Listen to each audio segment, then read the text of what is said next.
नमस्कार, स्वागत आहे तुम्हा सर्वांचं मनबोलीमध्ये. मंडळींनो, दररोज जर आपल्याला एकच पदार्थ खाऊ दिला जात असेल तर आपल्याला कंटाळा येणार नाही का? दररोज जर आपल्याला एकच काम सांगितलं जात असेल तर तो करायला आपल्याला त्रास येणार नाही का? अशा बऱ्याचशा गोष्टी आहेत ज्या आपल्या दररोजच्या आयुष्यामध्ये घडत असतात. अशा बऱ्याच गोष्टी आहेत ज्या समस्या बनून आपल्या आयुष्यात उद्भवतात आणि त्या समस्येचं उत्तर आपल्याजवळच असतं. अशीच एक कथा आज आपण बघणार आहोत. गोष्ट फार जुनी आहे. एकदा एका गावामध्ये एक वृद्ध मनुष्य राहत होता. त्याची पांढरी दाढी आणि त्याचे केस त्याच्यामध्ये दैवी शक्ती असल्याचा भास निर्माण करत होते. संपूर्ण गावात तो वृद्ध मनुष्य एक बुद्धिमान व्यक्ती समजला जात होता.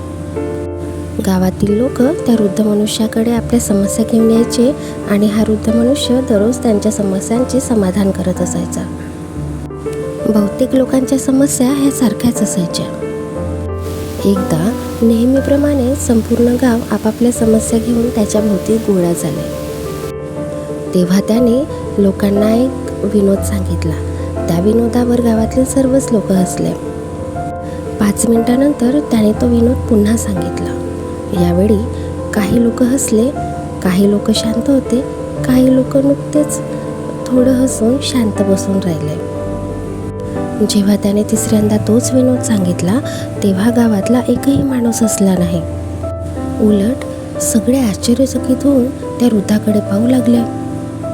तेव्हा तो वृद्ध मनुष्य हसला आणि सर्वांकडे पाहून म्हणाला की जेव्हा तुम्ही एकाच विनोदावर वारंवार हसू शकत नाही तर तुमच्या दररोजच्या समस्यावर वारंवार का एकच एक प्रश्न विचारता? तेव्हा एकाच समस्येबद्दल रोज का रडता?